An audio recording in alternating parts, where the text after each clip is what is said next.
بسم الله الرحمن الرحيم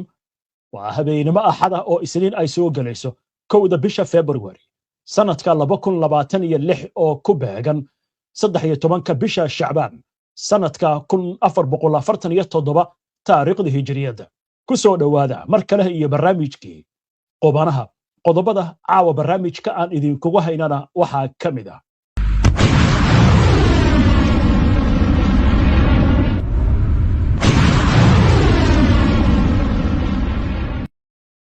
إسرائيل أو عاوة كتاغن تهي حارد في الجنانة يدو لغا عبسي قبو دولان لما فلانا أو كهورتغا أو إيران أي كو قادو حلي لنا عكرانا أي السعودان ددالا لغو دونيو إن لوغو هورتغو دقال قبل كقرحة مدحوين الترام أي سر رسمية مركل وحقيقية إن وضهدل أي كل جيران إيران حدبتاني محالة سياسداد با أو إيران لغو قاديو مسيه ووضهدل الداعدة waxaan idin haynaa wararkii ugu dambeeyay ee xaaladdan ciidamada Pakistan oo sheegay in ay dileen ku dhawaad 150 maleeshiya weerar ka dhacay gobolka xasilooni la'aantu ay dilootay ee Balochistan wasiirka gaashaandhigga Turkiga oo si yasma ay ku jirto uga jawaabay hadallo lagu sifeeyay faduul iyo daandaansi oo ka soo yeeray Israa'iil askar ka tirsan booliiska Mareykanka oo dhimasho dhaawac loogu geystay toogasho ka dhacday magaalada Atlanta sheekada ugu dambeysay barnaamijka aan idin kugu hayaana waxay ku aadan tahay wasiir reer Pakistan oo xaflad uu ka qayb galay oo xariga uu ka jariyay ay sababtay sheeko qosol iyo yaab leh oo warbaahinta iyo baraha bulshada qabsatay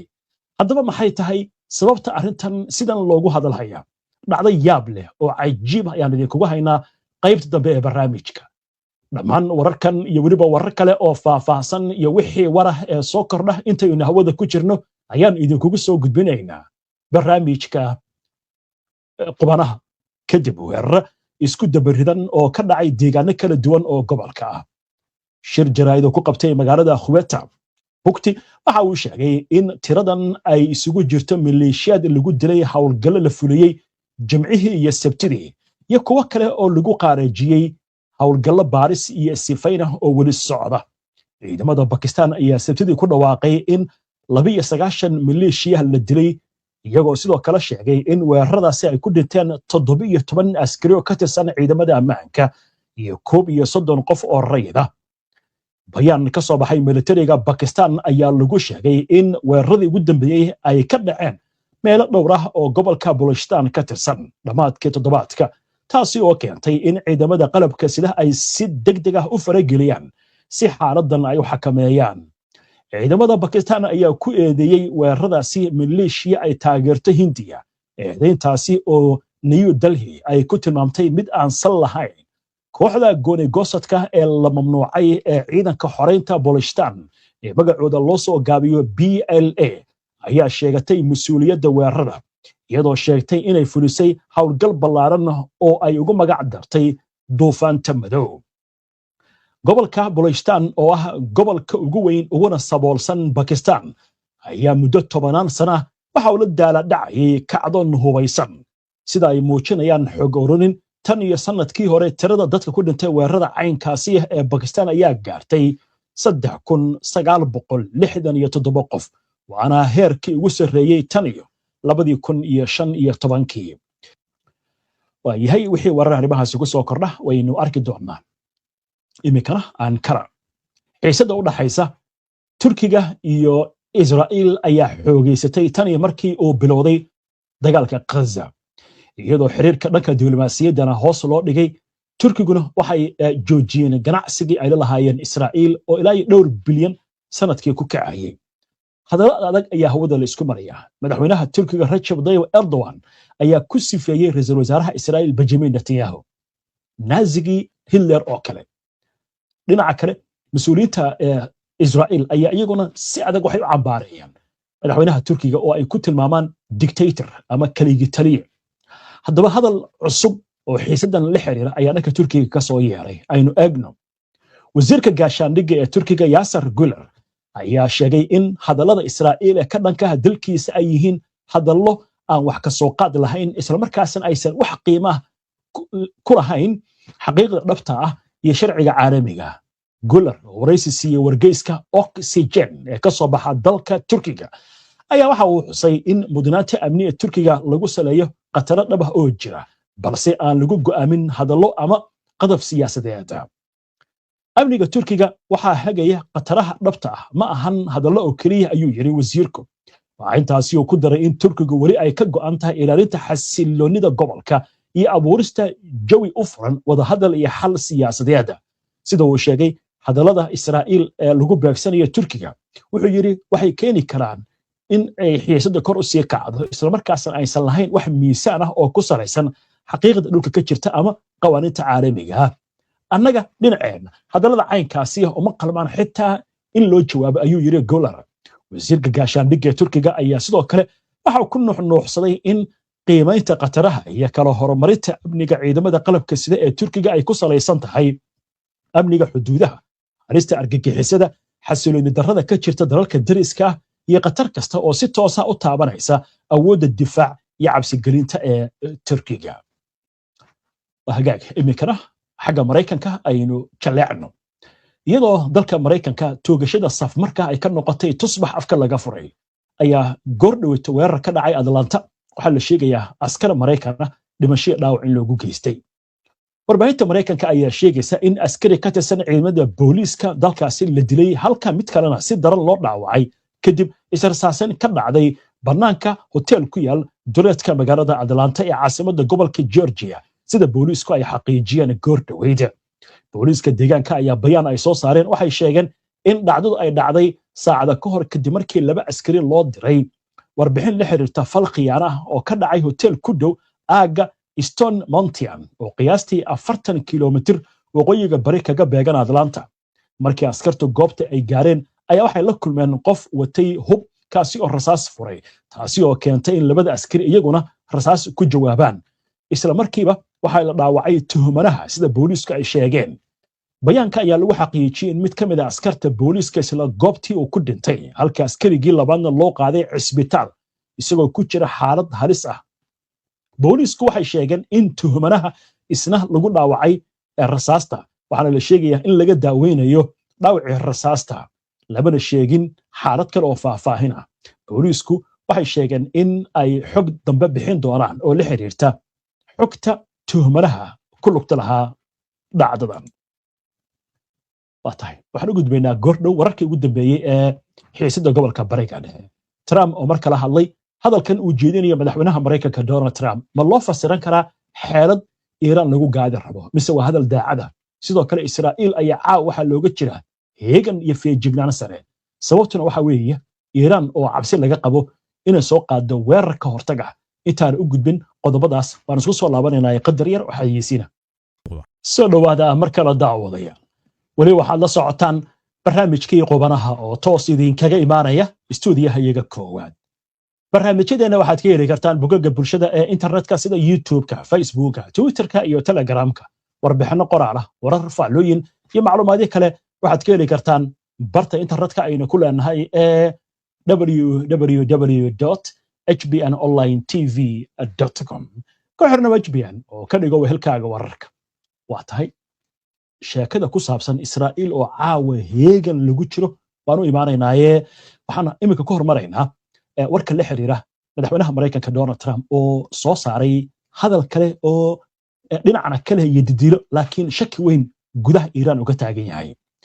haddaba madaxweynaha Mareykanka Donald Trump ayaa sheegay in Mareykanku diyaar u yahay in uu galo wada hadallo la yeesho Iiraan xilli Washington ay kordhinayso joogitaankeeda military ee gobolka Khaliijka.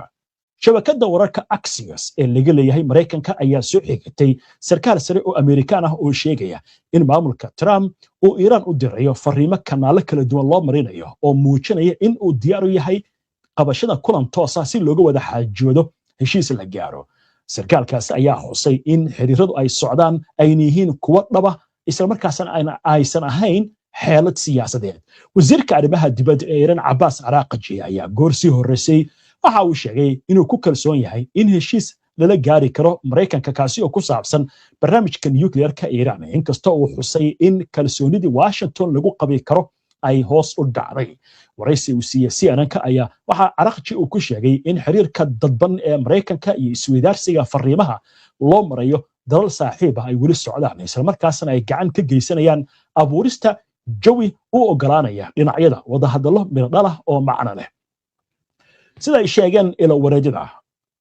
Turkiga Masar iyo Qatar ayaa ka shaqeynaya qabanqaabada kulan suurtagal ah oo ka dhaca magaalada Ankara maalmaha fooda inagu soo haya kaas oo ay ka qayb qaadan doonaan ergeyga Mareykanka ee bariga dhexe Stephen Witkoff iyo saraakiil sarsare oo reer Iiraan ah si looga hortago in dagaal gobolka uu ka qarxo arrimuhu waxay u socdaan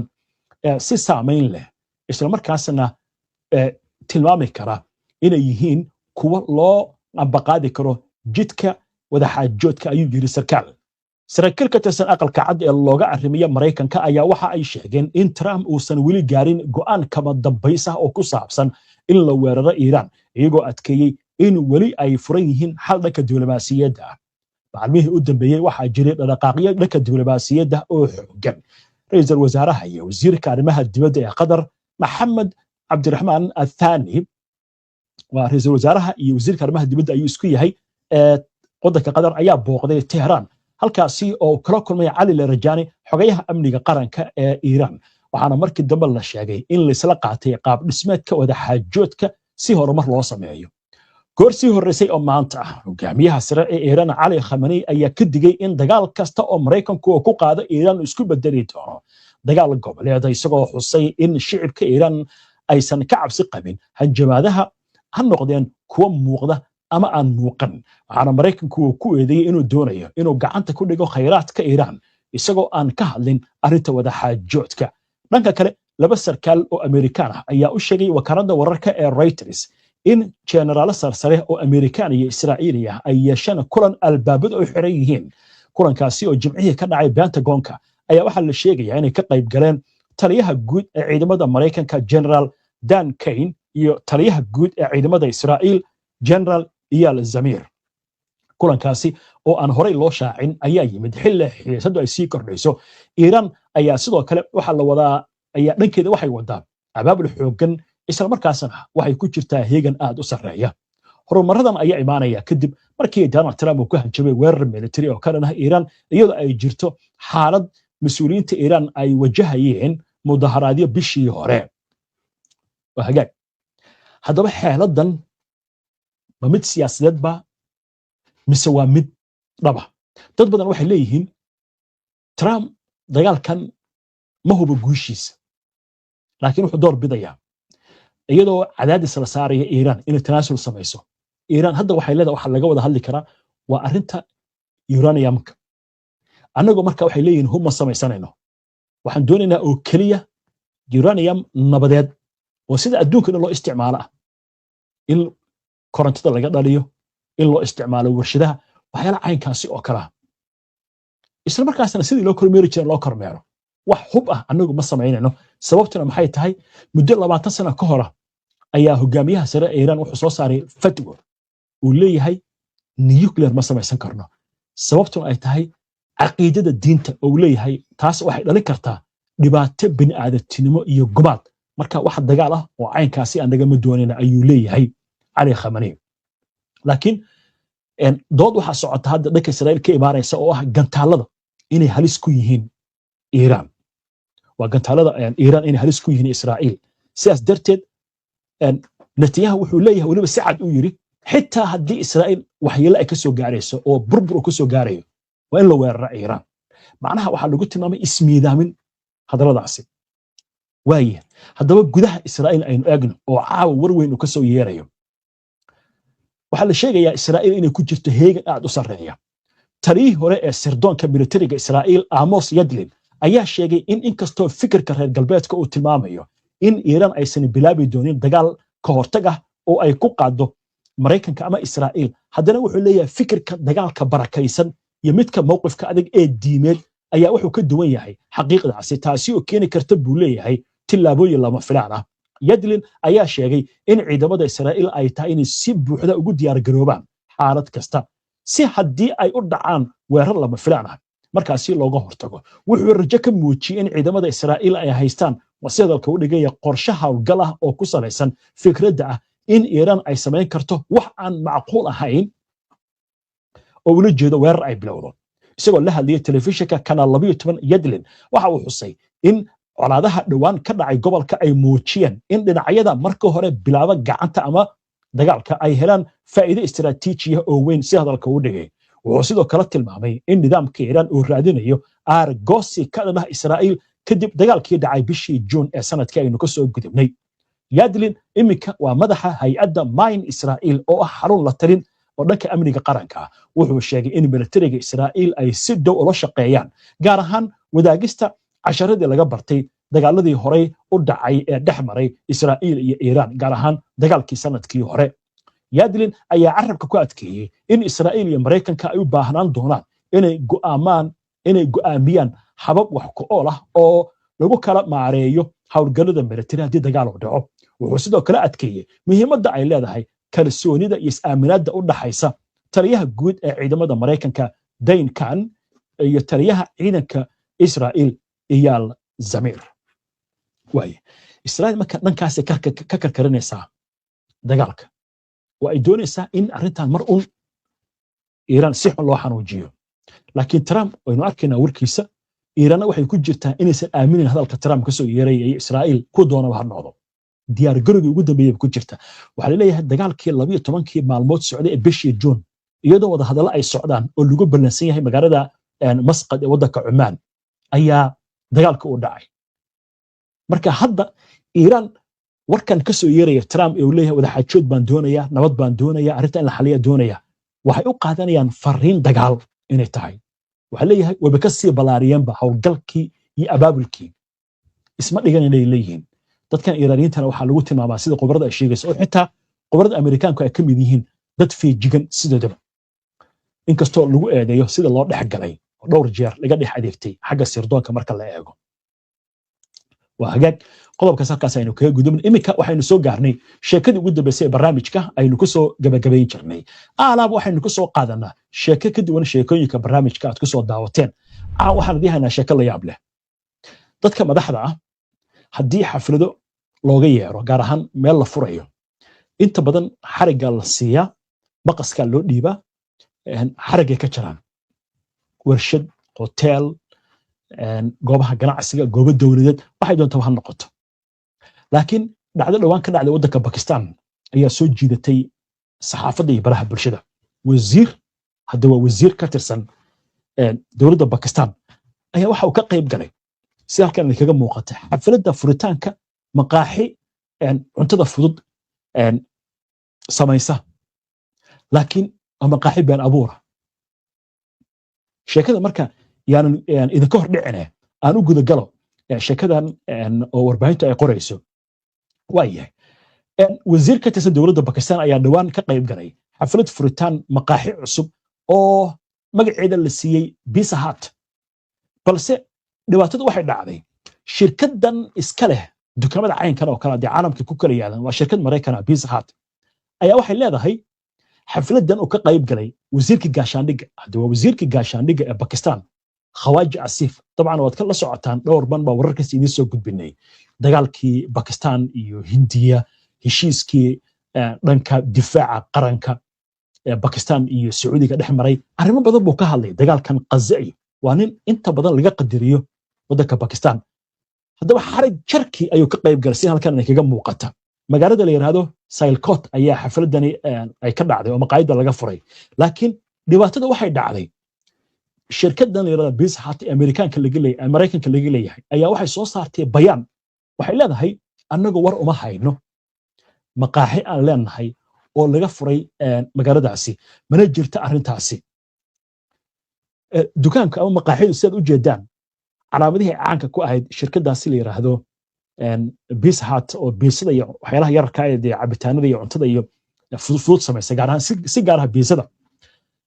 ayaa loo sameeyay qaabkii baa loo sameeyay laakiin shirkadaha marka waa shirkado waaweyn haddii aad doonayso in shirkada caynkaasi oo kala aad la xiratid waa inaad ka soo qaadataa warqadii shahaadada waa inaad goobtaad ka furaysid xaggii caafimaadka la eegaa tayada waxaad samaynaysa la eegaa shirkadda laftigeeda magaceeda waad ku shaqaysanaysaa waa in lacag aad bixisaa laakiin dee qola iska adeegatay oo sidii u sameeyey Pizza Hut oo kale wasiirka marka xafladii uu ka qayb galay sida arkaysaan xarig jarkii uu joogaa xarigii uu jaray arrintii marka waxay dhalisay hadal hayn iyo dood ma xumaan la yiri in la furo laakiin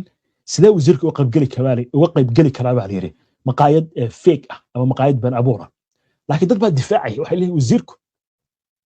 isagu wuxuu control baa la yiri maqaayadda la furayo dowladda hoose iyo rugta ganacsiga iyo shaqooyinka ayaa iska leh haddana dood baa timid waxaa la yiri waa wasiirka gaashaandhigga maxaa keenay maqaaxidan la furayo bal adigu isweydii